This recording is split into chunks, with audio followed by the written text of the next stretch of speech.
রাইসুল মুফাসসিরিন হযরত আব্দুল্লাহ ইবনে আব্বাস রাদিয়াল্লাহু তাআলা আনহু তিনি তার তাফসীরের কিতাবের ভিতরে এর একটা অর্থ লিখছেন। আলিফের দ্বারা উদ্দেশ্য হলো আল্লাহ, লামের দ্বারা উদ্দেশ্য হলো হযরত জিবরাইল আলাইহিস সালাম, মিমের দ্বারা উদ্দেশ্য হলো হযরত মুহাম্মদুর রাসূলুল্লাহ সাল্লাল্লাহু আলাইহি ওয়াসাল্লাম। অর্থাৎ আল্লাহ পাক জিবরাইলের মাধ্যমে নবী মুহাম্মদুর রাসূলুল্লাহ সাল্লাল্লাহু আলাইহি ওয়াসাল্লামের উপর সূরা ফাতিহা থেকে নাস পর্যন্ত গোটা কোরআন নাযিল করেছেন।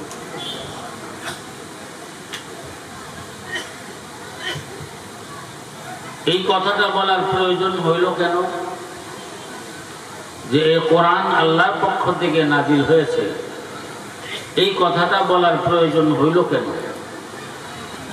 এই প্রশ্নের জবাব হলো, নবীজির জমানার কাফের মুশরিক বেঈমানেরা বলতো যে নবী মুহাম্মদ যে কোরআনুল কারীমের আয়াত তেলাওয়াত করে, এগুলো আসলে আল্লাহ পাকের আয়াত না, কালাম না, বরঞ্চ নবী মুহাম্মদ নিজে রচনা করে আমাদের সামনে পেশ করছে। তাদের এই মন্তব্যের প্রতিবাদে আল্লাহ পাক রব্বুল আলামিন বললেন, না, এই কোরআন মুহাম্মদ নিজে রচনা করে তোমাদেরকে শোনান না, বরঞ্চ আমি আল্লাহ কোরআন সূরা ফাতিহা থেকে নাস পর্যন্ত গোটা কোরআন নাযিল করেছি। যালিকাল কিতাবু লা রাইবা ফীহ, এই কোরআন আল্লাহর পক্ষ থেকে নাযিল হওয়ার ব্যাপারে কোনো ধরনের সন্দেহ নেই। কোরআনের কাজ কি, কোরআনের কার্যকারিতাটা কি, এটাও আল্লাহ পাক ইরশাদ করেন, হুদাল লিল মুত্তাকিন। যারা মুত্তাকি হইতে চায়, যারা মুত্তাকি, এই কোরআন তাদেরকে জান্নাতের রাস্তা দেখায়। যারা জান্নাতে যাইতে চায়, এই কোরআন তাদেরকে পথ প্রদর্শন করে জান্নাতের রাস্তা দেখায়া দেখায়া একেবারে জান্নাতের গেট পর্যন্ত পৌঁছায় দেয়।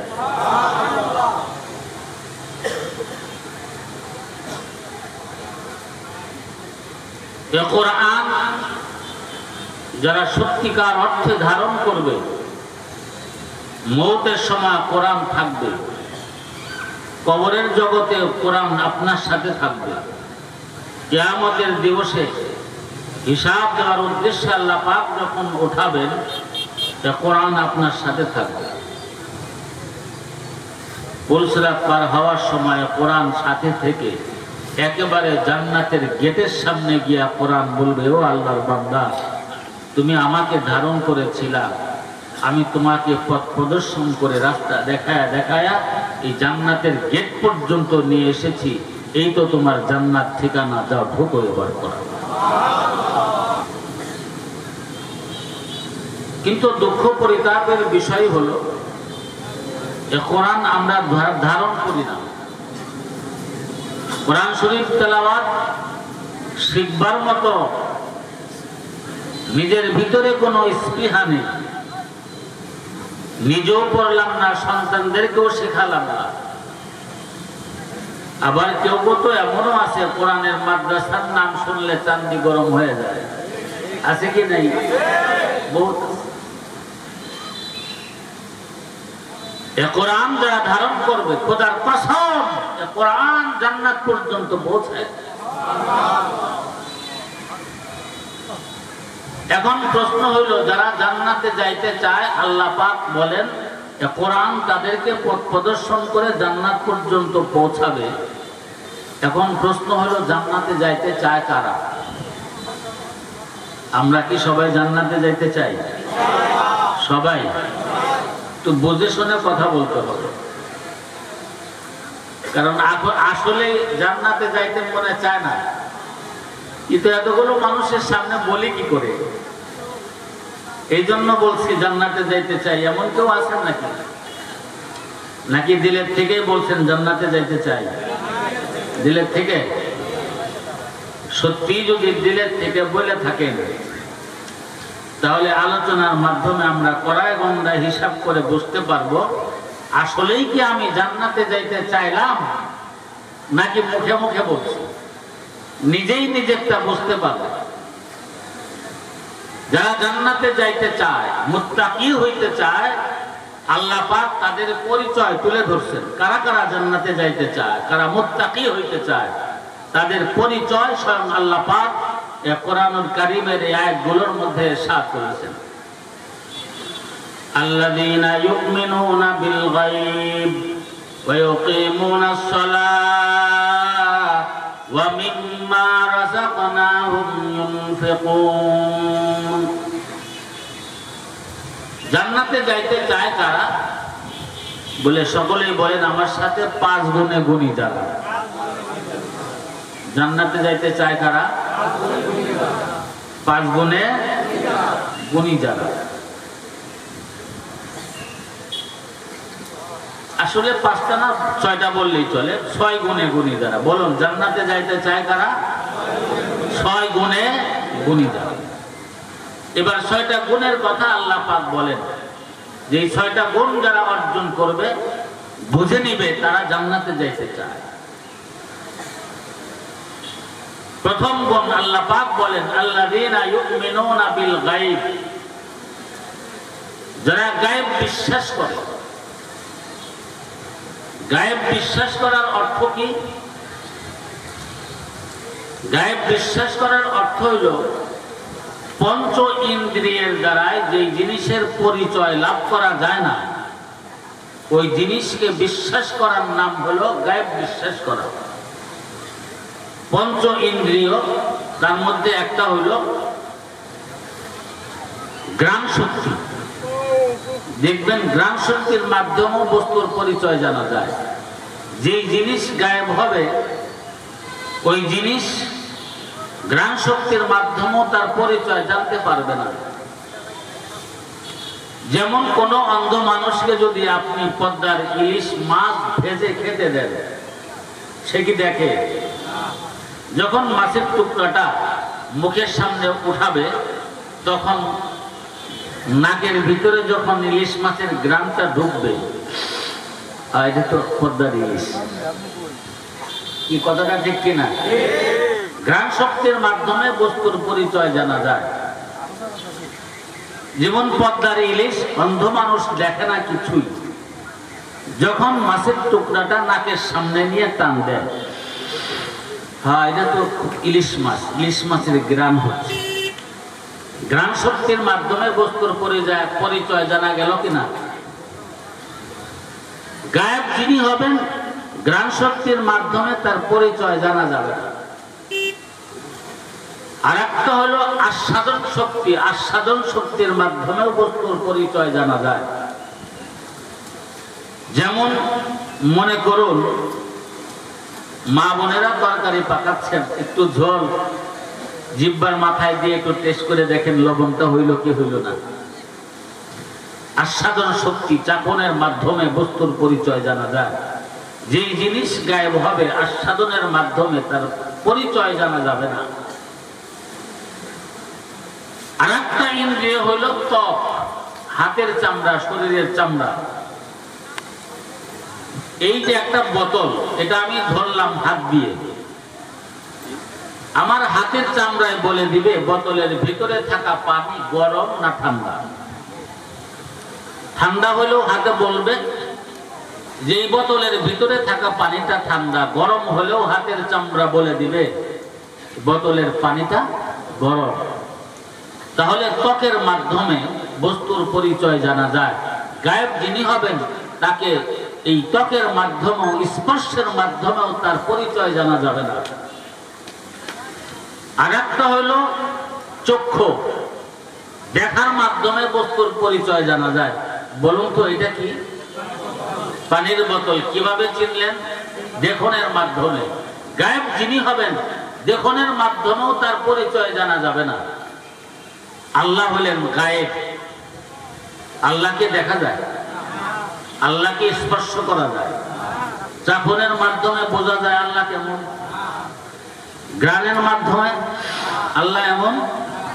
আল্লাহ গায়েব, আল্লাহকে বিশ্বাস করা, এটা গায়েব বিশ্বাস করা। জান্নাত জাহান্নাম আছে, জান্নাত জাহান্নাম আছে, বিশ্বাস করার নাম গায়েব বিশ্বাস করা। পুলসিরাত আছে, দেখি নাই, বিশ্বাস করার নাম গায়েব বিশ্বাস করা। কবরের জগতে মুমিনদেরকে আল্লাহ পাক জান্নাতের নিয়ামত ভোগ করার সুযোগ দিবেন, বিশ্বাস করার নাম গায়েব বিশ্বাস করা। এখন বুঝতে পেরেছি তো গায়েব বিশ্বাস করার অর্থ কি? গায়েব বিশ্বাস করা আল্লাহ, জান্নাত জাহান্নাম, পরকাল বিশ্বাস করার নাম হলো গায়েব বিশ্বাস করা। আমরা সকলেই করি তো? আল্লাহ কয়জন? আওয়াজ দিয়ে বলো। যত মুসিবত আসুক তারপরেও একজন আল্লাহ, একজন, একক, অদ্বিতীয়, সব ক্ষমতার মালিক হলেন আল্লাহ। বিশ্বাস করার নাম গায়েব বিশ্বাস করা। 2 নম্বর গুণের নাম হলো আল্লাহ পাক বলেন ওয়ায়ুকিমুনাস সালাহ। যারা জান্নাতে যাইতে চায় 6 গুণের 2 নম্বর গুণের নাম হলো আল্লাহ পাক বলেন যখন নামাজের সময় হয় তারা নামাজ পড়ে। নামাজের সময় হয়ে গেলে যারা নামাজ পড়ে ধরে নেবেন ওরা জান্নাতে যাইতে চায়। এখন যদি আমি আপনাদেরকে প্রশ্ন করি যে আজকে ফজরের নামাজ কয়জন পড়ছেন, হাত উঠাইতে বললে মুশকিলই পড়বো অনেকে, কথাটা ঠিক কিনা? জোহরের নামাজ কতজন পড়েছেন? তো নিজেরটা তো নিজে সকলেই বুঝি, আসলে কি জোহর পড়লাম কিনা, আসর পড়ছে কিনা, মাগরিব পড়ছে কিনা, এশা পড়ছে কিনা, নিজেই নিজের জিজ্ঞেস করুন। ও আল্লাহর বান্দা, নিজের নাম ধরে জিজ্ঞেস করুন, তুমি তো নামাজ পড়ো না, তাহলে জান্নাতে যাইতে চাইলা কিভাবে? তা আজ থেকে ইনশাআল্লাহ আমরা প্রতিজ্ঞা করব, সকলেই বলছি জান্নাতে যাইতে চাই। আল্লাহ বলেন যারা জান্নাতে যাইতে চায় তাদের দ্বিতীয় গুণের নাম হলো নামাজ পড়তে হবে। তাহলে এবার আজ থেকে আর আমরা একজন আর নামাজ ছাড়বো না। সবাই রাজি আছি তো? যখন নামাজের সময় হবে, ফজরের আযান হয়ে গেল, এখনো আমার ঘুম থেকে উঠতে মনে চাচ্ছে না, তখনই জিজ্ঞেস করবেন নিজের নাম ধরে, ও আব্দুল করিম, তুমি না মাহফিলে জান্নাতে যাইতে চাই আসলা, জান্নাতে যাইতে চাও বলছো, এখন আল্লাহ পাক বলছেন যারা জান্নাতে যাইতে চায় তারা নামাজি হইতে হবে। তুমি এখনো বিছানায় শুয়ে রইলা কেন? উঠাও, নিজেকে উঠায় মসজিদে নিয়ে যাবে। পারবেন তো ইনশাআল্লাহ? আল্লাহকে বিশ্বাস করতে হইলে টাকা পয়সার প্রয়োজন হয়? নামাজ পড়তে হইলে টাকা পয়সার প্রয়োজন হয়? 3 নম্বরটা একটু পরে বলি, 4 নম্বরটা, 5 নম্বরটা, 6 নম্বরটা একটু আলোচনা করে নেই। 3 নম্বরটা একটু কঠিন, এই জন্য একটু পরে বলতেছি। 4 নম্বর গুণ আল্লাহ পাক বলেন আল্লাযীনা ইউমিনুনা বিমা উনজিলা ইলাইহি। নবী মুহাম্মদ আপনার উপর আল্লাহ পাক যে কোরআন নাযিল করেছেন, এই কোরআনের আগাগোড়া পুরাটাই বিশ্বাস করা। ওমা উনজিলা মিন ক্বাবলিক, নবী আপনার পূর্বে যে তাওরাত, জবর, ইনজিল কিতাব আল্লাহ পাক নাযিল করেছিলেন, এগুলো আসমানি কিতাব, আল্লাহ পাকের কিতাব ছিল। কোরআন নাযিল হওয়ার পরে সবগুলি রহিত হয়ে গেছে। এই আগের এই কোরআন, তাওরাত, জবর, ইনজিল, এগুলো আল্লাহ পাকের কোরআন কিতাব ছিল। এটা বিশ্বাস করা, আমল করতে হবে, কোরআনের উপর বিশ্বাস করতে হবে সবগুলি আসমানি কিতাব ছিল। কোরআন বিশ্বাস করা, কোরআনের আগের সব আসমানি কিতাবগুলো, এগুলো বিশ্বাস করতে হবে। 6 নম্বর অবিল আখিরাতি হুম ইউকিনুন, পরকাল আছে বিশ্বাস করা। পরকাল আছে বিশ্বাস করা। তো কয়টা হইল? 1 নম্বর গায়েব বিশ্বাস করা, আল্লাহকে বিশ্বাস করা। 2 নম্বর নামাজ প্রতিষ্ঠা করা, নামাজ পড়া। 4 নম্বর কোরআনের আগাগোড়া পুরাটাই বিশ্বাস করা। 4 নম্বর। 5 নম্বর নবীর পূর্বে আসমানি কিতাব নাযিল করেছেন যেগুলো, এগুলো আসমানি কিতাব, আল্লাহর কিতাব বিশ্বাস করা। 6 নম্বর পরকাল বিশ্বাস করা। মাঝখান দিয়ে রয়ে গেছে কয় নম্বরটা? 3 নম্বরটা। আল্লাহ পাক 3 নম্বরের কথা বলেন ওয়া মিম্মা রাযাকনাহুম ইউনফিকুন। 3 নম্বর গুণ, এটা অনেক কঠিন। এটা কি? সবাই বলুন, এটা কি? অনেক কঠিন, মারাত্মক কঠিন। তিন নম্বর গুণ আল্লাহ পাক বলেন ওয়ামিম্মা রাযাকনাহুম ইউনফিকুন, বান্দা আমি যে তোমাকে সম্পদ দিয়েছি সেই সম্পদ থেকে আমার দ্বীনের রাস্তায় যখন প্রয়োজন হবে হাত খুলে খুলে দান করার অভ্যাস, দান করার অভ্যাস তোমার তৈরি করতে হবে, দান করার গুণ তোমার তৈরি করতে হবে। এটা যদি তৈরি করতে পারো তাহলে জান্নাতে যাওয়ার 3 নম্বর গুণ তুমি অর্জন করলা। 5 নম্বর গুণ পর্যন্ত যতক্ষণ বলছি লগের শয়তানটা এখন বেকায়দায় পড়ে গেছে। লগের শয়তানটা মনে মনে ভাবছে যে 3 নম্বর গুণ অর্জন করো, কারণ আল্লাহকে বিশ্বাস করা পয়সা লাগে না, নামাজ পড়তে পয়সা লাগে না, কোরআন শরীফের আগাগোড়া বিশ্বাস করা পয়সা লাগে না, নবীর আগের নবীদের উপরে যা নাজিল করা আসমানি কিতাব বিশ্বাস করা পয়সা লাগে না, পরকালের প্রতি বিশ্বাস করা এটাও পয়সা লাগে না। পয়সা লাগে কোন গুণ অর্জন করতে?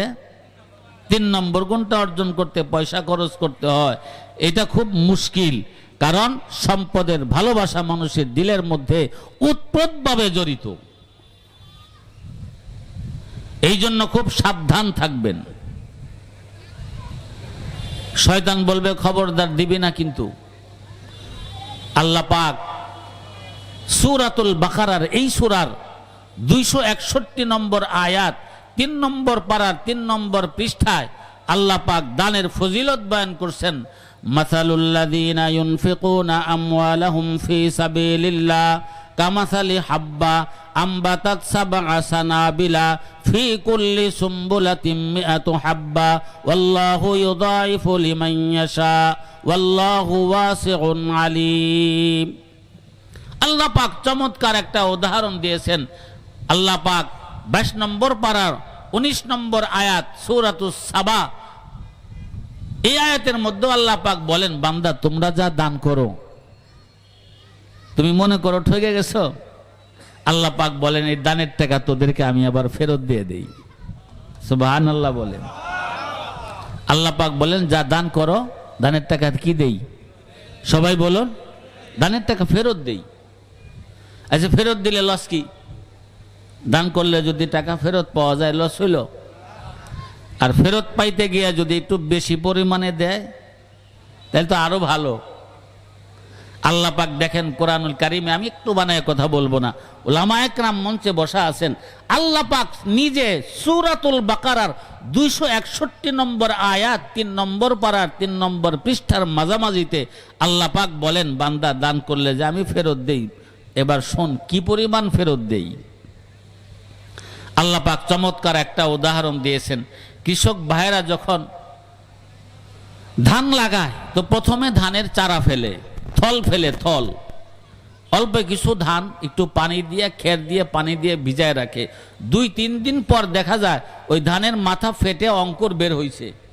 এরপরে কৃষক ভাইরা ধানগুলো কাদামাটির মধ্যে ফেলে আসে, থল দিয়ে আসে। 1-1.5 মাস পরে ওখান থেকে গাছ হয়, হালি হয়, এক ধানের থেকে একটা হালি হয়। কৃষক বান্দারা যখন ওখান থেকে উঠায়া জমিনে পানি দিয়া সার দিয়া সমান করে উর্বর করে আবার লাইন ধরে ধরে ধানগুলো লাগায়। কয়টা করে লাগায়? 1টা বা 2টা করে 3টা করে লাগায়। এবার বলুন তো কাটবার সময় কাটে কয়টা? 1-2টাই কাটে না সুপাটা মোটা হয়? আল্লাহ পাক বলেন আমি আল্লাহর কুদরতে এক ধানের থেকে প্রথমে একটা গাছ বানাই, ওইটা যখন আমার বান্দারা যখন আবার জমিনে লাগায়, আমি আল্লাহর কুদরতে একটা ধানের গোড়ার থেকে আমি আল্লাহ আরো 6টা গাছ ওখান থেকে তৈরি করি।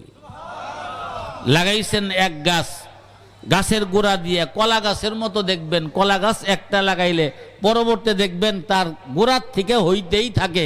আল্লাহ পাক বলেন বান্দা শোন, এক ধানের গোড়ার থেকে আমি আল্লাহ আরো 6টা গাছ বানাই। লাগাইছেন একটা, এখন গাছ হইল কয়টা? 6টা। লাগাইছেন ওটার সাথেও যোগ করেন কয়টা? একটা লাগাইছেন, ওটা তো আছেই, আরো হইল 6টা। গাছ মোট কয়টা হইল? আল্লাহ পাক বলেন আম্বাতাত সাবআ সানাবিলা, 7টি গাছের থেকে আমি আল্লাহর কুদরতে 7টা ছড়া বের হয়। 7 গাছে 7টি ছড়া হয়। আল্লাহ পাক বলেন ফি কুল্লি সুম্বুলাম মিআতু হাব্বা, প্রত্যেকটা ধানের শীষের ভিতরে আমি আল্লাহ 100 করে ধান দেই। তাহলে 7টি ছড়ায় যদি 100 করে এক একটা ছড়ায় ধান হয়, ধান কতগুলো হলো?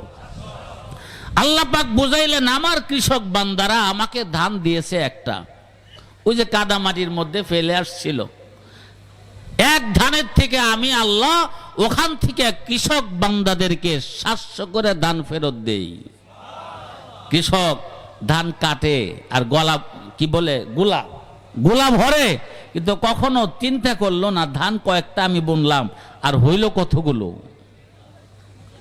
আল্লাহ পাক বলেন বান্দা আমি কৃষক বান্দাদেরকে যেইভাবে এক ধানের থেকে আমি 700 করে ধান ফেরত দেই, বান্দা শোন, তুমি যদি জান্নাতে যাওয়ার জন্য আশা পোষণ করে আমার দ্বীনের রাস্তায় তুমি 1 টাকা খরচ করো, আমি আল্লাহ ধানের মতো তোমাকে 700 টাকা ফেরত দেব।